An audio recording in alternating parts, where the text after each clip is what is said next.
Hola amigos, muy buenas noches, bienvenidos a otra nueva edición de Abogado Responde. En Televisión de Ferrol, Canal 31, ya les saben, la noche los viernes, la tarde los sábados o siempre, por supuesto en www.tvferrol.es. Nos pueden ver en televisión a la carta o también en emisión en directo, ¿no? Cualquiera de las dos posibilidades. Bien, pues estamos en pleno ya mes de verano, en pleno verano, y bueno, pues en estas jornadas estivales pues tenemos un invitado muy especial, una persona que es una leyenda ya en la historia judicial de Ferrol. Se trata de José Luis Saulet. Muy buenas noches, José Luis. Buenas noches, amigo Juanjo. Muy bien, José Luis, que bueno, la verdad es que lo ha sido todo lo que es posible ser en Ferrol, digo, vamos, al margen de fuera de Galicia, pues en Ferrol, juez a secas, juez decano, y ya no había más posibilidades, claro, de ahí ya no... que bueno, no sé si... Bueno, a veces cuando entramos a la decana, que los abogados nos comenta esa aspiración de la sección de audiencia provincial, algún juzgado más, yo no sé si eso llegó alguna vez a plantearse en serio. Yo realmente creo que no lo planteó en serio, sin duda alguna, el Colegio de Abogados de Ferrol, pero la verdad es que la realización es bastante problemática. Aunque Ferrol y la comarca tienen suficientes habitantes como para disponer de una sección, realmente hay muchos intereses pues que las secciones sigan completamente en La Coruña, que es una ciudad que realmente tiene más peso político que Ferrol. Más peso político, más peso poblacional, y allí están los órganos centrales del Poder Judicial en Galicia, como es el Tribunal Superior de Justicia. Entonces yo lo veo un poco difícil. Hay una sección desplazada de la Audiencia Provincial de La Coruña en Santiago desde hace años, pero eso se debe precisamente al peso político de Santiago como capital de la región, ¿no? Porque sin duda podemos afirmar que Santiago no tiene más volumen judicial que Ferrol. No, en absoluto. Yo ahora mismo no sé el número de habitantes que pueda tener Santiago, el partido judicial, y los inmediatos. Bueno. Pero dudo mucho que alcance el de Ferrol, porque tiene una zona de influencia esta ciudad pues muy notable y que alcanza hasta Ortigueira, aunque hoy en día Ortigueira pues ya no pertenezca al partido judicial nuestro, pero vamos, son los partidos inmediatos. Tiene mucho peso Ferrol poblacional, pero como digo, ya hay... o es de suponer que hay intereses de todo tipo, económicos, políticos, profesionales de los abogados y de los propios jueces, que yo creo que van a dificultar mucho que Ferrol llegue a obtener una sección de la audiencia provincial. Y por supuesto también será complicado que tenga un juzgado mercantil, porque tampoco parece que el volumen... Sí, hoy en día, vamos, es muy escaso el volumen de asuntos mercantiles de Ferrol. Realmente la ciudad está en una crisis muy profunda que viene arrastrando desde hace décadas, desde hace muchas décadas, pero que se ha agravado últimamente, pues porque sencillamente Ferrol ha perdido el papel estratégico que tuvo en ocasiones en la defensa nacional y se ha ido desplazando además la construcción naval a países tercermundistas o incluso el sur de España, que hubo un momento en que se protestó mucho aquí porque parecía que se llevaban la construcción a los grandes astilleros de Cádiz. Pues Cádiz está también sufriendo una crisis tremenda. Hace pocas semanas estuve allí y precisamente hablando del tema, y están aterrorizados por la crisis que sufren, específicamente la construcción naval. Que Cádiz está ubicada en una comunidad autónoma como es la andaluza, que bueno, ya es una crisis en sí mismo, en el sentido de que tiene un alto nivel de desempleo y bueno, pues le resulta muy complicado cumplir los objetivos económicos, y vamos, digamos que en fin, está muy por debajo de la media. Sí. De la media estatal. Bien, de la media estatal y de la media europea. Bueno, la media europea, o sea, está realmente en la cola. Más que lejos, eso ya es un mundo, lo que lo separa a las grandes regiones, que por cierto se está viendo un poquito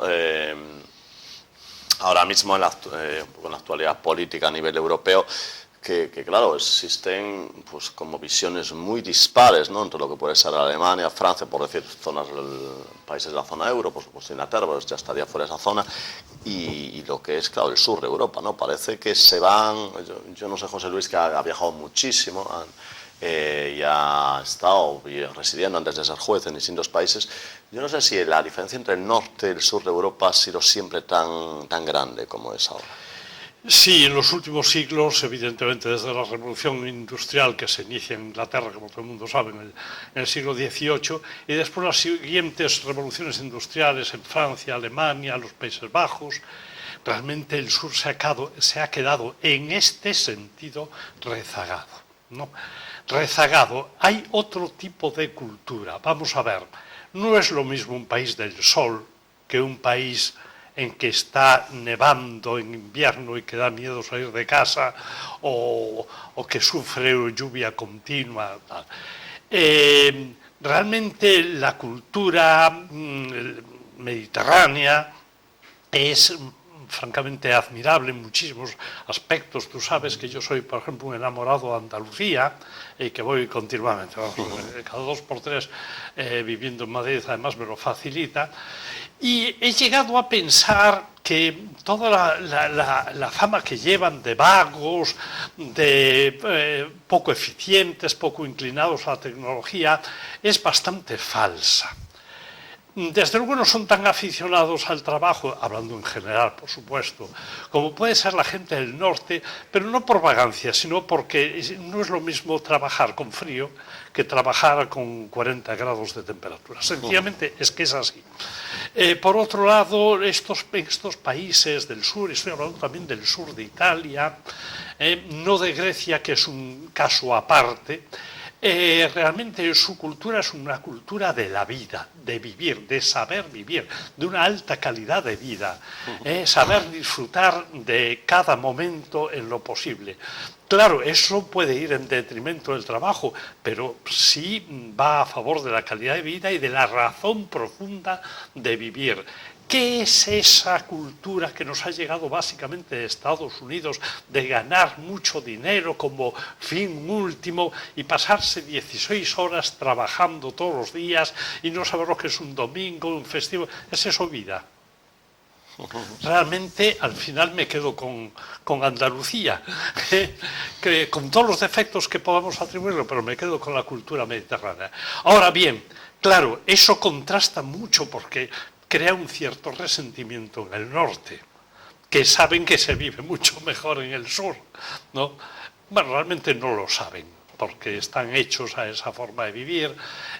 Bueno, saben cuando vienen de vacaciones. Sí, tampoco yo lo niego, sin embargo, porque lo que ven es el sol y playa y nada más, en su inmensa mayoría, no digo todo el mundo, claro, pero yo recuerdo algunas conversaciones en el centro de Europa, me estoy acordando concretamente ahora uno en Bruselas, ¿no? Que me estaban diciendo un matrimonio de allí, lo bien que se vivía en Bruselas, porque salían los fines de semana a cenar fuera, porque qué bonitos los edificios, tal. Entonces eso es cierto, las casas muy confortables, entonces eso es cierto, pero eso llena realmente una vida. Lo que llena la vida es el compañerismo, la amistad, el amor, eso es lo que realmente llena una vida, y allí la tienen de una forma muy seccionada, ¿no?, y muy limitada.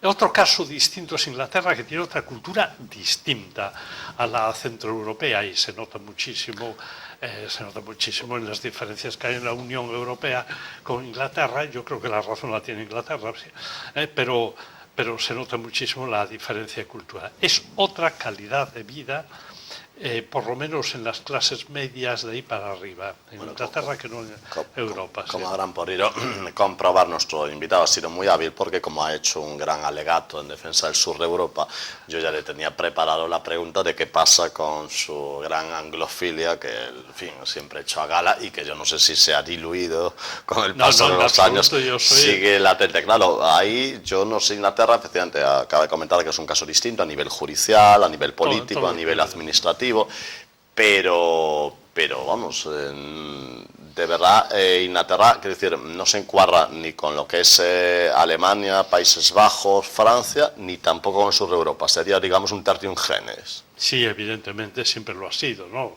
Hay un célebre cuadro de Holbein en que se representa a Enrique VIII en el siglo XVI y ya con pretensiones de equidistancia, ¿no? Se le ve con una balanza, y no se refiere a la balanza del poder, sino a la balanza del imperium.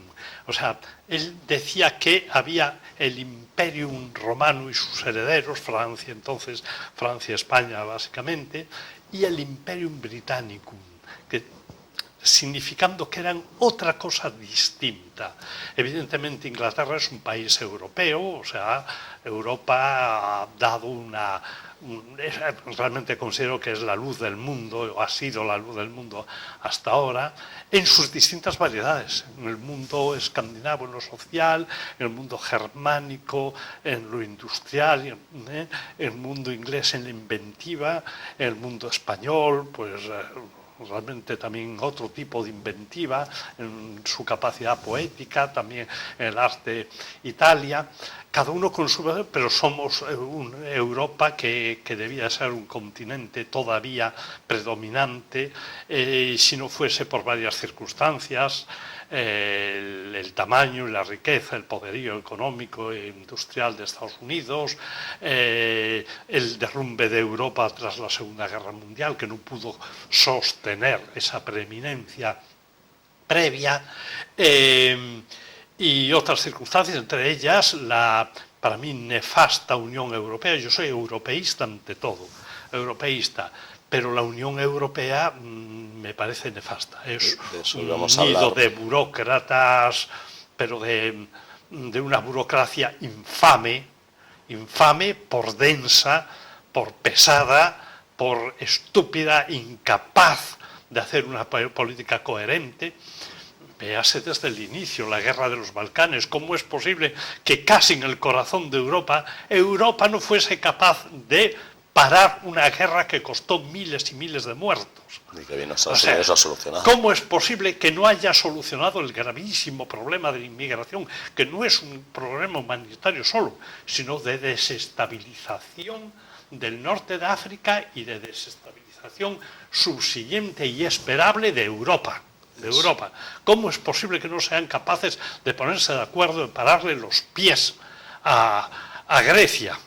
De eso íbamos a hablar. Porque el tema de Grecia no es un tema discutible. El tema de Grecia es del mal pagador desde hace 2 siglos, que ha sido mal pagador, que no ha querido cumplir las reglas, un país de una inmensa corrupción mucho más próxima a Oriente que a lo que es Europa, y que se ha prevalido de que allí, en aquel lugar, en tiempos hace 2500 años, nace la cultura occidental, pero nada más.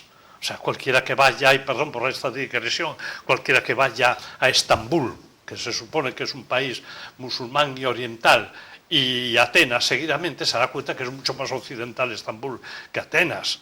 Que por cierto, firmaría, y vamos a entrar en el tema de Europa, ya un poco nos ha invitado, ya ha entrado en él, pero digo yo, firmaría José Luis Aulete esa frase que, no recuerdo, un escritor ha dicho hace poco, en un artículo de opinión de un gran periódico nacional, que decía que desde Sócrates Grecia no ha dado un palo al agua.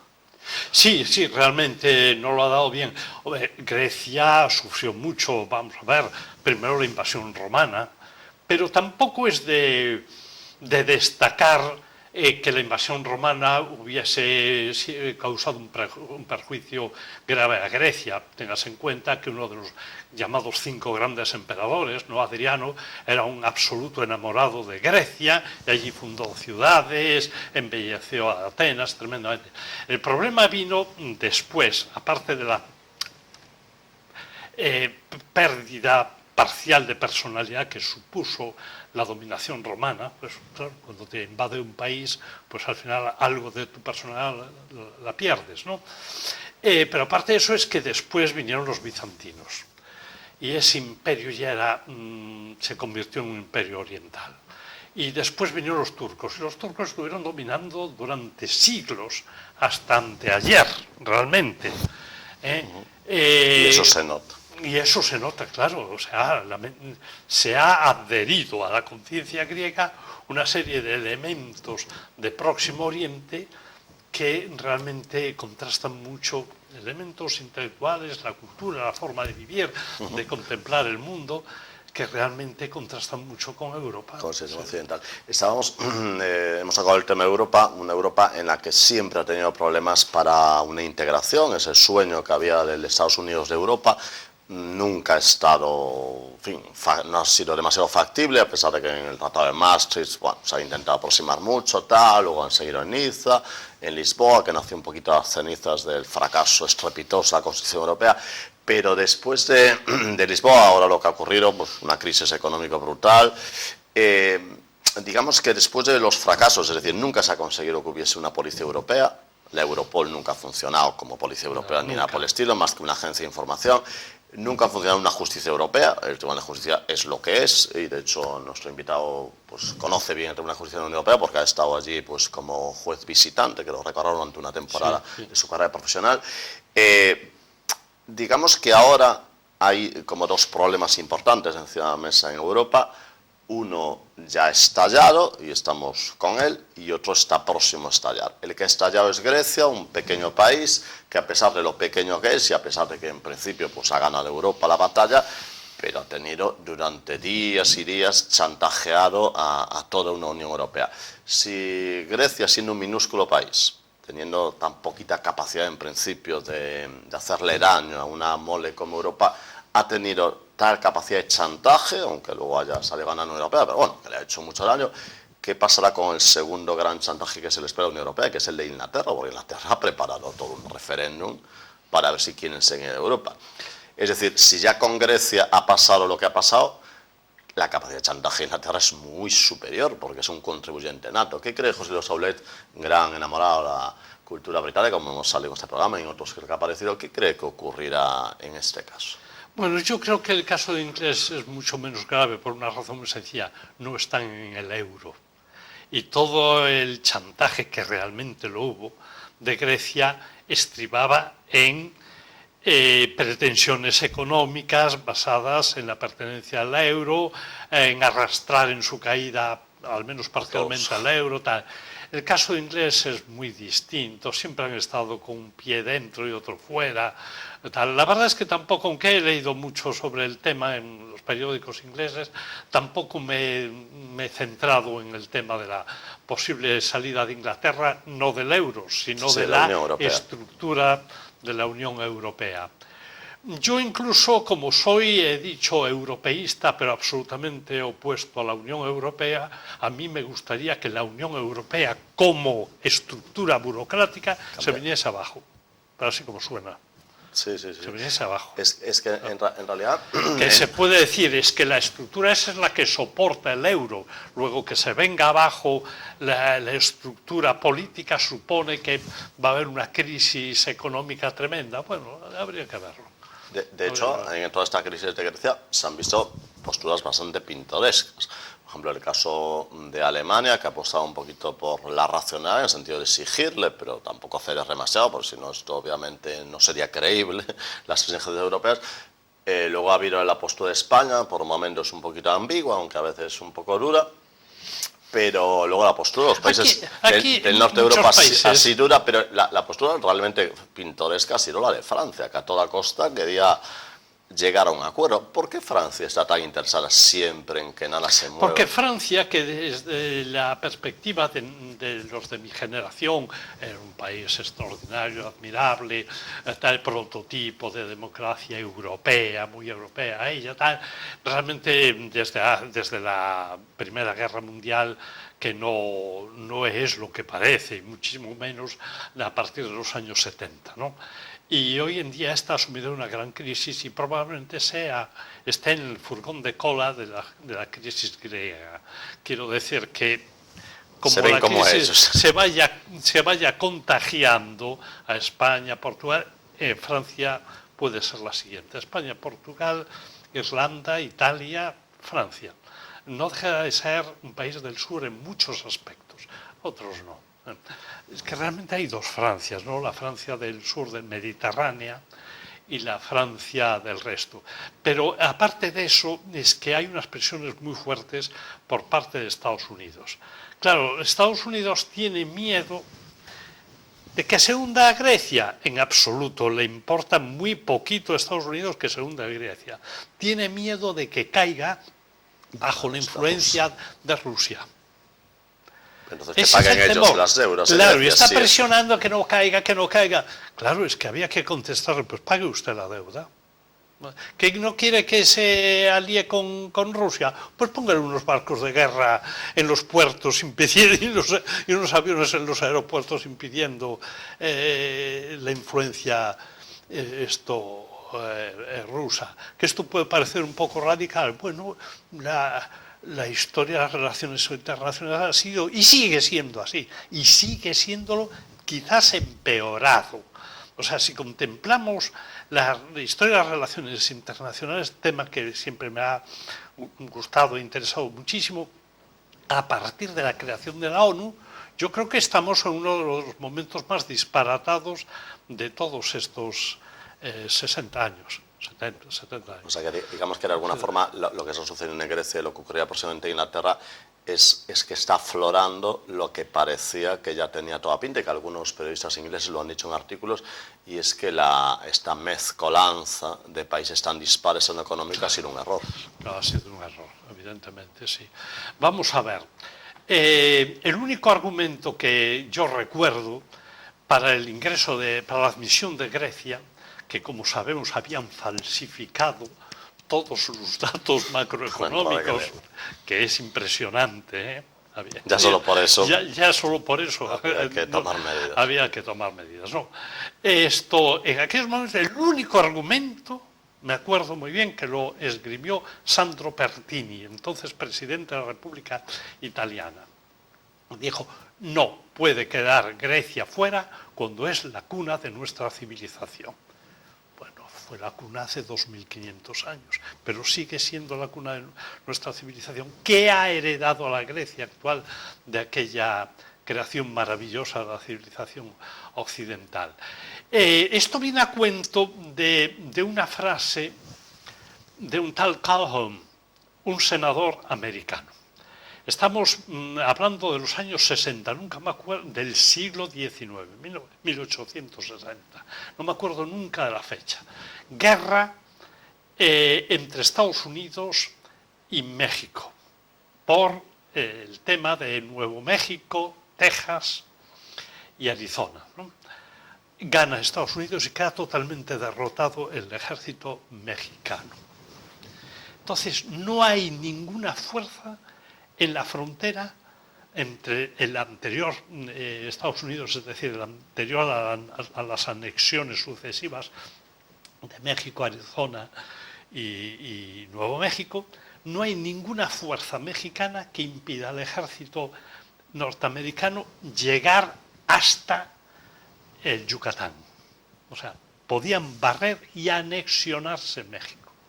Entonces se pronuncian muchas voces en el Congreso americano por la anexión, unirlo a la fuerza de la Unión. Y sale en el Senado Calhoun y dice, no metamos manzanas podridas en la cesta, porque acabarán todos podridos. Consideraban que México, con razón o sin razón, probablemente con razón porque era un país en un caos tremendo, sufriendo dictadura tras dictadura, bandidaje, terrorismo y todo eso, no se puede meter un país así en otro que está muy bien organizado. Y esto es lo que se ha hecho alegremente, no solo con Grecia, se está tratando de unir a la Unión, valga la redundancia, a Turquía, a Marruecos. Están en negociaciones con países de la antigua Yugoslavia, que tienen muy poquito, muy escaso de europeos. Y entonces, pues esto puede crear una crisis, por lo menos de identidad de Europa, muy grande. Es que eso no es Europa. Sencillamente, con todos los respetos a esos países, pero no son Europa. Y es el afán de los burócratas sin idea, ni tacto político, ni sistema de grandes estrategias, ni personalidades relevantes. Los burócratas de Bruselas que quieren sencillamente ampliar el territorio. Como si el problema fuese ampliar el territorio, no siempre ampliar mercado. Mírese Europa en el ejemplo de Japón, que sigue siendo un grupo de pequeñas islas y que ha tenido un enorme peso político, social, económico en el mundo entero. A Japón no se le ocurriría anexionarse el norte de Corea, ni Mongolia, ni Filipinas, ni nada de eso. Bueno, Singapur igual. Singapur sí, pero queda un poco lejos. Sí. Pero sí, bueno, la porque, bueno, efectivamente en la Unión Europea se plantea cara incorporación como un éxito. Da igual quién se incorpore. O sea, para ellos es hacer caja. Y es sintomático que se plantee como un éxito. Ahora estamos unidos con tal, con cual país. No quiero mencionar países, pero es que hay algunos que dan ganas de salir corriendo, ¿no? Eso es un disparate. Eso da la idea del nivel en que nos estamos moviendo en la Unión Europea, la categoría de los políticos dirigentes, ¿no? Sí. ¿Tú te has visto en algún momento entusiasmado y dejado arrastrar por la brillantez de las ideas, los proyectos de futuro de una Angela Merkel, del señorito de Roma, bueno, cualquiera de los políticos, no quiero realmente mencionar, pero Angela Merkel sí la quiero mencionar expresamente porque es la típica burócrata que no es capaz de arrastrar las masas ni de decir una idea original en cuanto a política se refiere. De hecho, se espera que ella lidere Europa, pero no... Es una administradora, que es lo que Europa merece, claro, ser liderado por una administradora, una burócrata más. Claro, pero hay que decir que ahí preocupada es donde solo por la economía, que es muy importante, pero yo creo que una líder de nivel mundial no puede estar centrada exclusivamente en la economía. Bueno, hoy en día faltan pues un Adenauer, un Eisenhower, un Churchill, sobre todo un Churchill, nombres de nivel internacional extraordinarios, gentes con ideas, gentes con fuerza vital. No le interesó en toda la Unión Europea en su momento, a pesar de que dio el discurso que parece que fue el germen de todo esto, pero no le interesó lo más mínimo. Hay un germen, es curioso, porque he oído a algunos antiamericanos decir que a Norteamérica no le interesa que Europa se desarrolle. Yo creo que el problema de Europa es de la propia... Quien lanza por primera vez la primera presión política para que Europa se una es justamente un presidente americano, Eisenhower. Eisenhower había vivido la guerra, la Segunda Guerra Mundial, y lanzó la idea y presionó y habló con los gobiernos europeos porque solo uniéndose podían acabar con las rencillas nacionalistas miserables que habían imperado hasta entonces y que habían ocasionado... Incluso ser un muro de contención para el avance. Sí, claro, ya, por supuesto. Bueno, José Saulet, ha sido todo un placer, como siempre. Esperamos pues que pronto, que no haya que esperar pues un año, que creo que hemos esperado entrar antes de la grabación. Y pues nada, pues le deseamos felices vacaciones en este verano. Muchísimas gracias. Gracias.